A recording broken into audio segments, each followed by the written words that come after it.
Bien, bonsoir à tous, Madame la Commissaire, Mesdames et Messieurs les députés, Mesdames et Messieurs. Je voudrais tout d'abord exprimer toute ma gratitude et l'honneur que j'ai aujourd'hui d'être devant vous sur un sujet, vous allez le voir, qui me tient à cœur depuis tout mon engagement professionnel en tant que scientifique.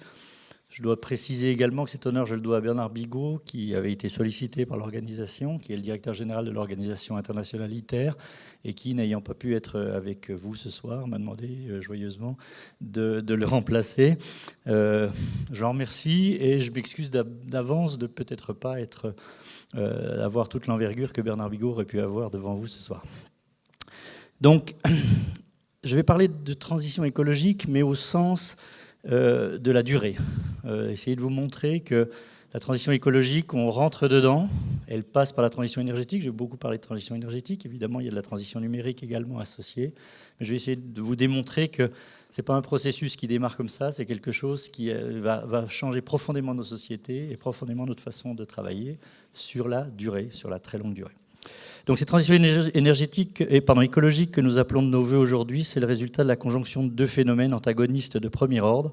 Le besoin quasi irrépressible de l'humanité de progresser, de croître, de repousser ses limites, et d'autre part la capacité finie de notre écosystème à pouvoir encaisser, absorber indéfiniment ce besoin.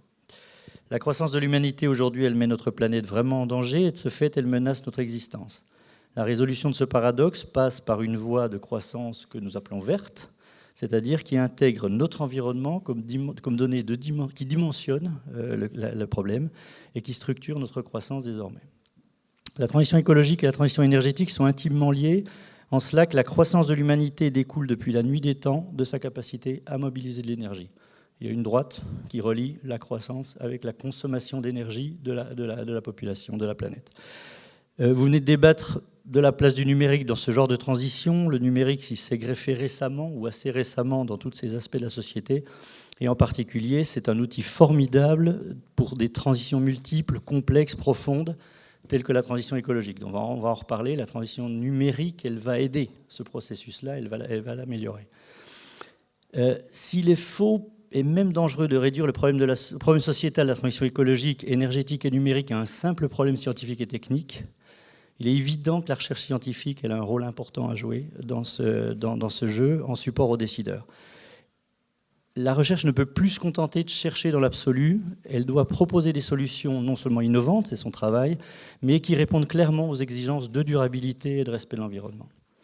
Donc, j'ai un propos de scientifique. Aujourd'hui, je vais essayer essentiellement, il va porter sur le rôle de la recherche scientifique en énergie aujourd'hui, et dans une optique un peu différente de celle qui occupe le devant de la scène actuelle, à savoir ce que je vous ai dit au début, l'optique du très long terme. Comment est-ce qu'on peut converger vers quelque chose de durable à très long terme? On verra que ça prend beaucoup de temps. Qui dit transition dit évolution, c'est sûr, et toute évolution se caractérise par une ou plusieurs constantes de temps. La transition écologique ne doit pas être considérée comme un simple mauvais moment à passer ou une crise qui se résoudra par quelques actions d'éclat sur le court terme. Elle n'est pas non plus un problème local ou simple, qui trouvera sa solution localement ou simplement. C'est bien au contraire un changement profond, universel, durable de nos attitudes et de nos mentalités qui s'impose désormais à nous. De ce fait, elle doit obligatoirement s'inscrire dans la durée et développer des stratégies en jouant à la fois sur les échelles de temps de la réaction rapide, on a des choses à régler maintenant, et il y a des situations réellement critiques, mais aussi prévoir, travailler sur des actions de fond et des solutions durables au sens de la pérennité. Ce mouvement qui touche désormais toutes les tranches de notre société, on vient d'en parler, vous, décideurs politiques, enfants dans nos écoles, les industriels, les chercheurs, les économistes, les sociologues, doit vraiment être abordée comme une démarche d'amélioration constante de la collectivité, de l'humanité elle-même. Elle mérite d'être traitée avec l'outillage complet d'une démarche qualité, au sens le plus noble du terme. La mission que la société doit confier à la recherche scientifique, désormais, dans un tel contexte, n'est donc pas uniquement de proposer ou d'adapter des solutions à court et moyen terme destinées à répondre à l'urgence de la situation climatique, il y en a tous les jours, on en voit énormément, voire à compenser la lenteur de la prise collective de décision et de la réactivité de nos sociétés devant cette situation. La mission qui est confiée à la recherche, elle doit être menée plus en profondeur dans la durée, de manière à éclairer les décideurs. Au niveau des solutions d'urgence, toute analyse qui se veut responsable doit contenir aujourd'hui l'ensemble des aspects liés au risque de déployer ces solutions et pointer celles qui peuvent ou non se révéler à terme des vraies fausses bonnes idées. Il y a énormément de vraies fausses bonnes idées dans tout ce qu'on propose et tout ce qu'on fait avancer. Enfin, la recherche doit également explorer les éléments aptes à alimenter des stratégies de développement toujours plus pérennes et durables, j'en ai parlé, et enclencher ainsi une boucle vertueuse d'amélioration permanente qui sera la clé de voûte de cette transition écologique. Alors, qu'est-ce que l'énergie, dans le cas qui nous occupe, sinon un simple bien de consommation? On ne va pas vous faire un grand cours sur l'énergie. C'est un simple bien de consommation. Ça se produit, ça se stocke, ça se transforme, ça se consomme. Et à la fin, ça se dégrade. Éventuellement, ça génère des déchets. Donc, on doit comprendre, appréhender l'ensemble du cycle de l'énergie si on veut être capable d'optimiser, si on veut être capable de choisir quelles sont les bonnes solutions, quels sont les bons mix énergétiques. On doit avoir tous ces éléments en tête. Les adjectifs renouvelables, recyclables, durables, verts, décarbonés sont très souvent attribués un peu à tort et à travers à toutes ces sources avec des vocabulaires qui sont très impropres. Même le vocabulaire qui est utilisé, qui est appliqué à l'énergie est souvent impropre. L'électricité, le gaz, le pétrole, l'hydrogène, ce sont simplement des vecteurs d'énergie. Mais le solaire, l'éolien, le nucléaire sont des sources d'énergie. Ça a l'air de rien, mais ça se traite différemment. La problématique se traite différemment. De façon similaire, la question de la transition numérique, l'intelligence artificielle, je pense que vous en avez parlé déjà depuis ce matin, c'est aussi utilisé à tort et à travers. Bien souvent, il suffit d'un simple algorithme, il suffit de traiter une base de données. L'intelligence artificielle, elle va arriver derrière avec des éléments beaucoup plus sophistiqués, beaucoup plus complexes de traitement. Il est un ingrédient incontournable que nous impose la nature et qui ordonne les sources d'énergie en termes d'efficacité. Il faut garder ça à l'esprit. C'est la quantité d'énergie disponible par unité de volume ou de surface, mais par unité de volume des unités de production basées sur les principes. C'est directement cette efficacité par unité de volume qui va rendre plus ou moins attractive, rentable, utilisable telle ou telle solution. Je m'explique. Vous avez tous ça à l'esprit, on vient d'en parler plusieurs fois. Une centrale nucléaire, ça ne se met pas dans le coffre d'une voiture ou dans un camion. Ce n'est pas fait pour ça, mais c'est une source d'électricité qui est adaptée à des grosses applications industrielles, à du transport collectif, à des choses massives. À l'inverse, une centrale photovoltaïque de taille raisonnable, c'est beaucoup mieux sur une maison, sur une petite unité d'habitation, sur une petite collectivité. Mais par contre, ça ne fera jamais décoller une fusée. D'accord ? Ça ne fera jamais alimenter toute une ville entière, Paris, et des choses comme ça. Donc il faut garder en tête ces ordres de grandeur quand on fait les choix de solutions. On a des contraintes. Je me fais juste une petite parenthèse sur la Chine. J'ai énormément de relations avec la Chine. On ne se pose pas le même problème. Ici, on va se poser le problème, effectivement, d'améliorer notre qualité de vie, de simplifier nos problèmes. La Chine a énormément besoin d'énergie, tout simplement. Elle est un facteur 3 à 4 en dessous de l'énergie disponible par habitant. Si on reprend cette équation entre la croissance et la quantité d'énergie, et on a parlé de l'Afrique, et je suis très content, et derrière, il y a l'Afrique qui va faire exactement la même chose. Donc il faut aussi trouver des solutions qui sont pérennes globalement sur l'ensemble de la planète pour permettre à l'ensemble de l'humanité d'arriver à un état confortable. Nous y sommes déjà. Simplement, nous, on ajuste d'une certaine façon notre problème. Donc, il est tout aussi possible de traiter le problème de l'énergie à travers les vecteurs. Ça, c'est intéressant. Et qui dit vecteur d'énergie, électricité, hydrogène, etc., dit stockage. Donc, on peut aussi oublier les sources et regarder uniquement les vecteurs et les systèmes de stockage. Alors, à ce moment-là, les hydrocarbures, le charbon, l'hydrogène sont des réservoirs. Simplement, c'est des réservoirs de stockage d'énergie chimique. Et les vecteurs de cette même énergie permettent de la transporter sans perdre du producteur au consommateur. Vous pouvez prendre un litre d'essence, vous pouvez le promener, vous n'avez rien perdu. L'électricité, la lumière, par contre, sont donc des purs vecteurs d'énergie, mais qui posent intrinsèquement la question de leur stockage. Il n'y a pas vraiment de batterie qui stocke la lumière. On peut discuter, mais il n'y a pas vraiment de batterie accessible. Par contre, on sait la convertir en chaleur ou en électricité, donc ça marche bien. Et il y a des batteries aujourd'hui pour stocker l'électricité, mais de nouveau, si on regarde un peu, elles vont mobiliser des éléments chimiques, des terres rares, etc., qui vont poser des problèmes si on regarde l'ensemble du cycle. Et j'essaye de vous amener tranquillement sur la partie atomique, la partie nucléaire. Le noyau de l'atome, lui, c'est juste un stockage primaire d'énergie. Il est là, pur. Effectuer une transition écologique dans la production d'énergie, c'est donc favoriser et combiner les sources, les vecteurs, les stockages d'énergie qui minimisent l'impact sur notre environnement et réduire ou supprimer ceux qui en épuisent les ressources naturelles et qui produisent des déchets impactant eux-mêmes cet environnement. Cette minimisation doit prendre en compte non seulement les rejets ou les déchets, mais également le cycle de vie complet de l'ensemble des technologies utilisées en adéquation avec les besoins. Il ne faut pas oublier les besoins. Une fois posé ce postulat, la transition énergétique est donc un problème d'optimisation à beaucoup de paramètres, plusieurs paramètres techniques, plusieurs constantes de temps, mais aussi de multiples contraintes culturelles, géopolitiques, économiques. C'est ça qui est important. Et si chacun s'entend à l'universalité de la transition écologique, ces derniers aspects humains, géopolitiques et économiques la rendent stratégique et donc par essence plurielle, complexe, conflictuelle. Ça aussi, c'est un élément important. Au passage, la transition numérique peut aider simplement à poser ce problème-là, à intégrer tous ces éléments pour pouvoir le poser. On voit très peu d'activités actuellement où le numérique, l'intelligence artificielle va adresser le problème sociétal lui-même. Plutôt que d'entrer dans le jeu de l'analyse longue et exhaustive des pour et des contre, parce qu'autrement, là, on serait là toute la nuit, j'ai convenu avec vos organisateurs de simplement vous entrouvrir aujourd'hui la porte, dévoiler une recherche qui est en cours, nucléaire, vous allez voir, qui vise depuis plusieurs décennies à essayer de dompter des réactions nucléaires qui sont, elles, celles qu'on retrouve dans les étoiles et qui ont énormément d'avantages, je vais essayer de vous le démontrer, en vue de développer une source d'énergie totalement nouvelle. On va voir pourquoi on essaye de faire ça. Si cette source d'énergie est d'origine nucléaire, elle n'est pas basée sur les principes de fission des noyaux des gros atomes, uranium, plutonium, qu'on maîtrise dans nos centrales nucléaires depuis bientôt plus d'un demi-siècle en fait, mais sur la fusion, sur l'attachement des tout petits noyaux, essentiellement de l'hydrogène ou de ces isotopes, on appelle le deutérium et le tritium. Et si on arrive à les faire se coller entre eux, ils vont dégager de l'énergie. Alors en quoi ça participe à la transition écologique, cette histoire-là ? La promesse de cette recherche est à la hauteur de l'enjeu actuel écologique et de durabilité, parce que savoir fusionner des noyaux type deutérium et tritium, c'est accéder tout d'abord à un processus naturel de production d'énergie le plus efficace, c'est lui qui est le plus concentré en énergie dans ce que nous offre la nature aujourd'hui. Et ça a trois avantages. Le premier, c'est que la ressource naturelle est quasi inépuisable. Ces éléments-là se trouvent dans l'eau de mer, dans la croûte terrestre. C'est uniformément réparti, c'est très important. Il n'y a pas d'aspect géopolitique, il n'y a pas d'OPEP du deutérium. Ça, c'est très intéressant. La réaction nucléaire qui est en jeu ne produit pas de déchets radioactifs à longue vie. Ça ne produit pas, ça produit de l'hélium. Donc, on est tranquille sur ce niveau-là. Et enfin, c'est une réaction nucléaire qui est sans criticité. Il n'y a aucune chance que ce processus s'emballe et se mette à exploser. Voilà. Donc ça vaut le coup de regarder si on est capable de le faire. On s'est posé ces questions-là déjà au milieu du siècle dernier.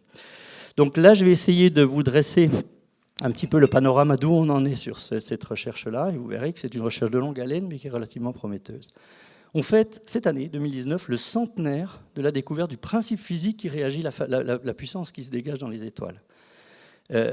On l'a même trouvé, on a même soupçonné ce processus bien avant de comprendre la fission de l'atome. Mais 100 ans plus tard, alors qu'on sait faire des centrales nucléaires de fission, on ne sait toujours pas maîtriser, fabriquer la boîte qui permet d'enfermer un petit soleil. Et comment est-ce qu'on peut faire, comment est-ce qu'on peut en tirer tous les bénéfices ? Bon, alors le défi est de taille. Ça a été rappelé en introduction.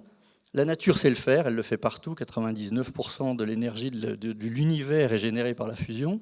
Sauf que le Soleil, en gros, notre Soleil, c'est le plus petit élément, la plus petite unité qui sait faire de la fusion naturellement.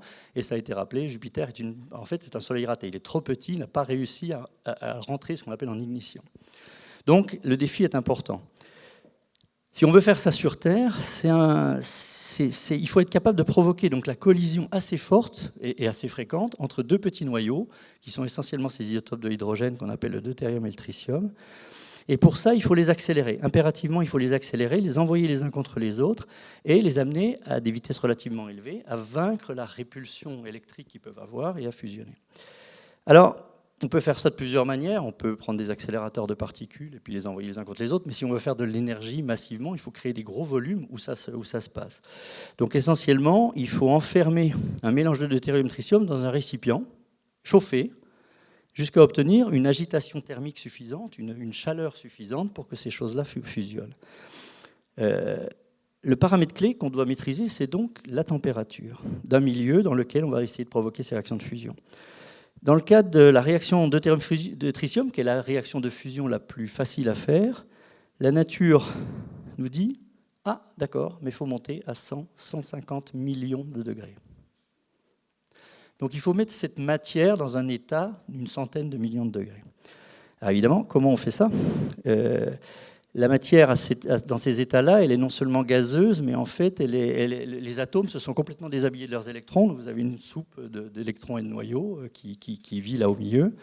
Et puis, ce qu'on appelle le quatrième état de la matière ou un plasma. Mais 150 millions de degrés, personne ne connaît une boîte, métallique ou pas métallique, dans laquelle on est capable de le mettre. D'accord ? Donc on doit trouver un système de confinement, une boîte qui permet de maintenir un tel milieu sans que ça touche des parois. Alors on a beaucoup cherché, et évidemment, pour ceux qui ont fait un minimum de physique, ce sont les champs magnétiques qui sont capables de faire des boîtes immatérielles qui piègent les particules chargées.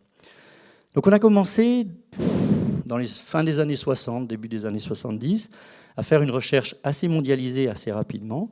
Et on a conclu qu'une chambre en forme de grosse roue de vélo, en forme de tore, en fait, dans lequel on faisait une combinaison de champs magnétiques, je vous passe les détails, ça pouvait faire l'affaire, ça marchait, ça isolait suffisamment bien ce genre de milieu du reste de la boîte, qui est forcément, lui, à la fin, il y a un mur métallique, il y a quelque chose, il y a une boîte. Cette chambre, on l'a appelée un tokamak. Alors tout ça parce qu'il y avait une course internationale et c'est les Russes qui ont gagné. Et le tokamak, c'est un acronyme, je vous passerai l'expression russe. C'est un acronyme qui veut dire chambre toroïdale avec champ magnétique, mais voilà, en russe. Donc dans les années 70, on tenait cette configuration magnétique à peu près correcte, qui est prometteuse. On a passé plus d'une trentaine d'années derrière à étudier en détail cette configuration, documenter les dépendances paramétriques, la capacité à amener ce genre de mélange en température suffisamment haut, il faut quand même chauffer. Il faut préciser que ce genre de milieu, c'est des amplificateurs de puissance. On va amener de la puissance, on va allumer, on va chauffer, et puis à un moment donné, ils vont restituer par les réactions de fusion plus d'énergie qu'on leur en a amené. Donc on parle d'un amplificateur de puissance en fait. Donc il faut chauffer l'extérieur, il faut amener de la puissance, il faut maintenir le plasma, il y a quand même de la chaleur à la fin qui finit par être évacuée, donc il faut pouvoir la gérer proprement. On imagine, si on sait faire ça, que derrière, cette chaleur qui sort, on va faire de l'eau chaude, on va faire un réacteur, et on va faire un générateur d'électricité, comme tous les grands réacteurs se font. Alors le facteur d'amplification entre la puissance sortante et la puissance entrante, elle dépend de la configuration précise, du champ magnétique, des conditions, du volume, etc. Et on a mis à peu près une trentaine d'années à étudier ce milieu-là et être capable de définir, de dimensionner une machine, une boîte, qui ferait 10 fois plus d'énergie, qui démontrerait qu'on sait faire 10 fois plus d'énergie qu'on en apporte sur Terre par les réactions de fusion. Alors en même temps, il y a eu énormément de travaux de technologie, parce que vous imaginez bien que les technologies pour faire ça, ça prend du temps. Donc les mêmes 30 années, elles ont servi à développer les aimants, et en particulier des technologies supraconductrices qui permettent que les aimants qui vont tenir cette configuration puissent travailler tout le temps, il n'y a pas sans s'échauffer, en restant pérenne. Les systèmes de chauffage par hyperfréquence qui permettent un espèce de gros micro-ondes, si vous voulez, on met des ondes, le plasma va absorber ces ondes, il va s'échauffer, et à partir d'un certain moment, il va rentrer en ignition. Mais aussi toutes les techniques de la boîte, cette fois-ci métallique, qui est assez loin, mais quand même, et qui récupère toute la puissance de sortie. Donc ça a à peu près mis une trentaine d'années. Il faut citer aussi là, c'est important pour ce qu'on raconte aujourd'hui, on a aussi développé les intelligences qui vont derrière. Vous imaginez bien que ces milieux-là, c'est un milieu assez non linéaire, c'est un milieu qui vit sa vie d'une certaine façon, et qu'en permanence, on va ausculter, on va regarder où il en est, quelle est sa température, comment il se comporte, etc. Et on va créer des boucles de rétroaction en temps réel pour pouvoir le contrôler, tenir sa position, sa densité, etc. Donc on développe toute une intelligence artificielle, on est, je dirais, à mi-chemin encore. Il y a encore énormément de choses à faire pour qu'à la fin, on ait des systèmes de contrôle qui soient réellement contrôle au sens le maintenir en état. Je précise tout de suite que si je ne le contrôle pas, il s'arrête. La chose, je passe ma vie depuis 30 ans à essayer d'éviter que la chose s'arrête. Pas qu'elle s'emballe, ça ne s'emballe pas, mais que ça reste en vie. Alors, on a fait tout ça, et dans les années 2000, on a défini une machine.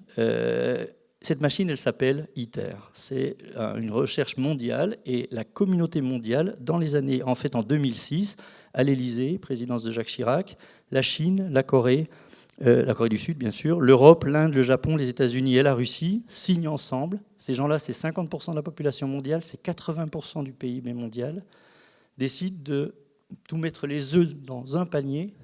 Tous ensemble, on essaye de faire cette recherche-là sérieusement. Et comme on n'était pas trop mauvais en Europe et en particulier en France, on décide de le localiser en France. Cette machine, elle est à Cadarache, dans le sud de la France, au nord d'Aix-en-Provence. Elle s'appelle ITER. Elle est le fruit d'une organisation. Elle est gérée maintenant par une organisation internationale.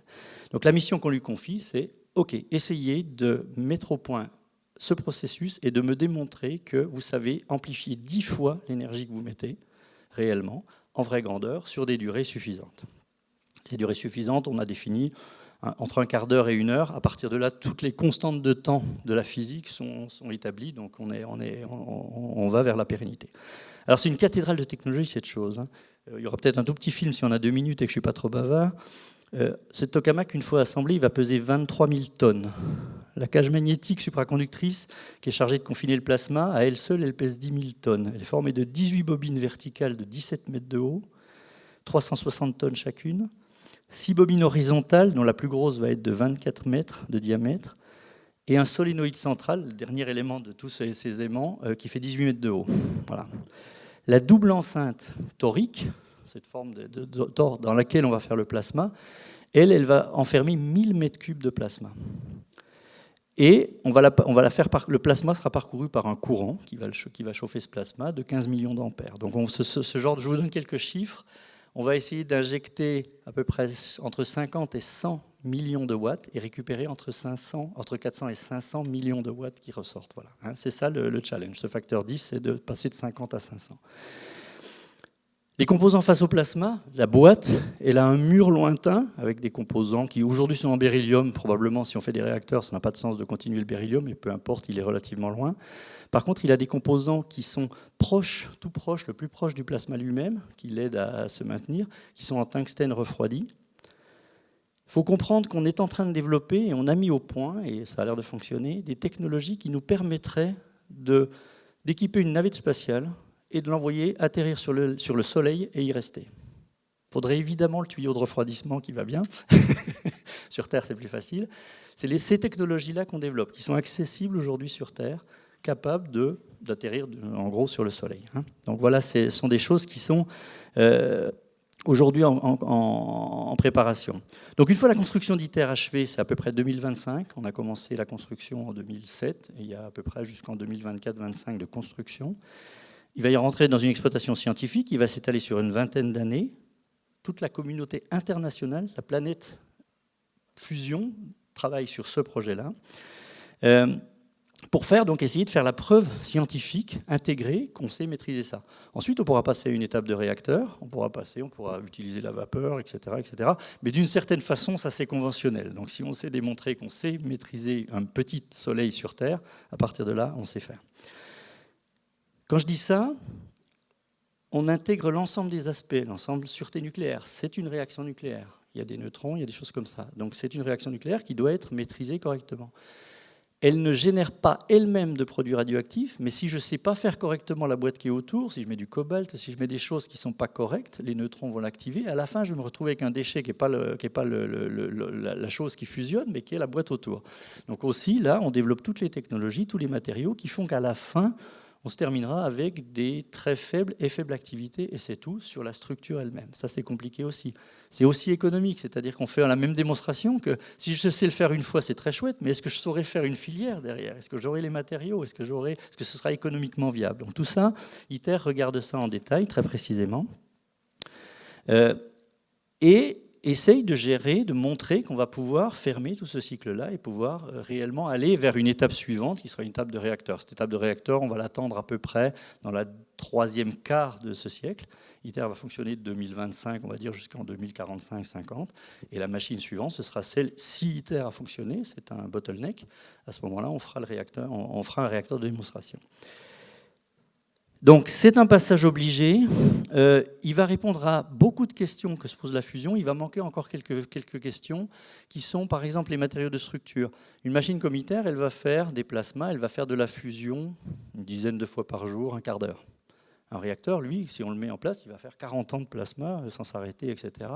Donc ça pose des problèmes de résistance de matériaux, etc. Il y a quelques, je ne vais pas vous passer toute la liste.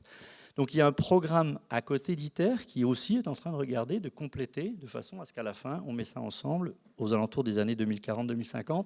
C'est la roadmap, il y a une feuille de route européenne. La feuille de route européenne, c'est cette démonstration d'une génération d'électricité vers 2050.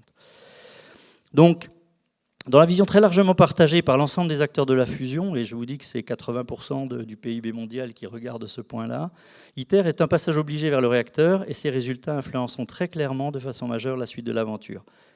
Pour les latinistes, ITER, ça veut dire le chemin, donc c'est assez symbolique. Je vous ai parlé de cette étape réacteur, donc je ne vais pas y revenir. En conclusion, simplement, les recherches en fusion, afin de faire des productions d'électricité, ce qui est important de comprendre, c'est qu'elles sont aujourd'hui dans leur étape de démonstration de faisabilité à l'échelle 1. Après une cinquantaine d'années de recherche fondamentale, on est passé vers une faisabilité à l'étape 1, une étape pré-industrielle, on va dire. On a un consensus mondial exceptionnel sur la construction d'ITER et sur la façon de travailler. Moi, je le prends comme un exemple pour la transition écologique. La planète sait se mobiliser sur quelque chose qui est important, qui est excitant, qui est fascinant. La transition écologique, elle doit arriver à faire la même chose. La planète doit se mobiliser pour faire ce genre de transition. Donc on a un excellent exemple scientifiquement parlant que la planète, je ne dirais pas qu'on s'en fiche des Chinois, des Américains, etc., mais pas loin. On est tous en train de chercher quelque chose qui dépasse très largement l'humanité. C'est l'équivalent d'une aventure de type conquête de la Lune ou choses comme ça. On est vraiment sur ces points-là. Donc, c'est dur au quotidien, c'est long. Il y aura plusieurs générations, très intéressant. Moi, j'aime être dans cette communauté parce que je ne verrai pas la fusion électrique. Mais par contre, il y a une ambiance dans cette communauté de passage, de relais, de progrès collectif qui est excessivement intéressant, je trouve, vraiment, très honnêtement. Donc, moi, je fais partie des gens qui pensent que ce que j'appelle les faiseurs d'étoiles gagneront leur pari. Et j'espère que je vous ai convaincu un petit peu. Il y a un petit film, si on a 3 minutes, mais je ne sais pas, c'est vous qui êtes maître du temps, qui est un film qui est produit par l'Agence domestique européenne, puisque ITER est fourni par différentes agences domestiques, la Chine, l'Europe, etc. Et puis chacun a ses niveaux de communication. L'Agence domestique européenne a fait un petit film récemment, intéressant, parce qu'il montre pas mal de ces aspects-là. Et vous verrez en vraie grandeur qu'est-ce que ça veut dire qu'ITER. Une question vraiment de béotien, mais j'écoutais une conférence de Jean-Marc Jancovici, qui est assez pro-nucléaire et qui, pour lui, l'énergie infinie, et c'est ce que vous semblez décrire, puisqu'elle pourra s'auto-alimenter, serait une catastrophe pour la planète, parce que derrière, vous avez l'énergie, et donc rien n'arrêtera les humains à produire. Parce que finalement, sa thèse à lui, c'est de dire que la croissance mondiale est axée sur la consommation d'énergie. Et donc, plus on aura d'énergie à consommer, plus la croissance mondiale sera importante, et donc plus il y aura un épuisement des ressources qui va apparaître. Donc, vous voulez que je réagisse là-dessus? Le point, il est très simple. Je parle de la recherche scientifique, je parle de la façon dont l'humanité fonctionne. Nous repoussons les limites, nous cherchons, etc. Je ne suis pas persuadé personnellement que c'est en cachant un secret qu'on va améliorer la situation. La conscience collective que peut-être une solution, une société à croissance éternelle, à course, etc., ce n'est pas la bonne solution, ne sera pas résolue en fermant les vannes de la découverte scientifique ou de l'accessibilité. On disait tout à l'heure la Chine, l'Afrique, etc. Il faut quand même nous-mêmes, on ait conscience que ces différences d'accès, alors il y a l'énergie, on n'a pas parlé de l'eau, on a évoqué l'eau, c'est encore presque pire. Ces différences-là sont des sources de conflits, sont des sources de toute façon de situations qui nous retombent dessus à la fin. Donc, le problème de l'énergie, le problème de la transition écologique, le problème de l'eau, etc., sont des problèmes planétaires. On essaye de les résoudre collectivement. Nos amis chinois, ils passent aujourd'hui par l'EPR, par le nucléaire, mais tout simplement parce qu'eux-mêmes, ils savent, beaucoup d'entre vous sont allés en Chine, la solution du charbon et en plus de la lignite horriblement mauvaise, etc., qui pollue l'ensemble de toutes les villes chinoises aujourd'hui, eux-mêmes, ils n'en veulent plus. Ils savent très bien que ça, c'est pas bon. Et nous, on sait très bien qu'une partie de notre problème planétaire vient de là, vient de l'Inde, etc. Empêcher ces gens-là d'accéder à des sources qui alimentent des milliards de personnes sur un niveau de vie qui est à peu près correct, moi je pense que ça crée beaucoup plus de problèmes que ça n'en résout. Donc il faut travailler tous ensemble à la sûreté, à la transition écologique, à la cybersécurité des nations. J'ai une vision très idéaliste peut-être, mais ce type de recherche sert à ça. Ça n'empêche pas la société de se poser des questions de où elle va et pourquoi elle y va. Mais ce n'est pas le chercheur sur lequel on doit faire porter cette question-là.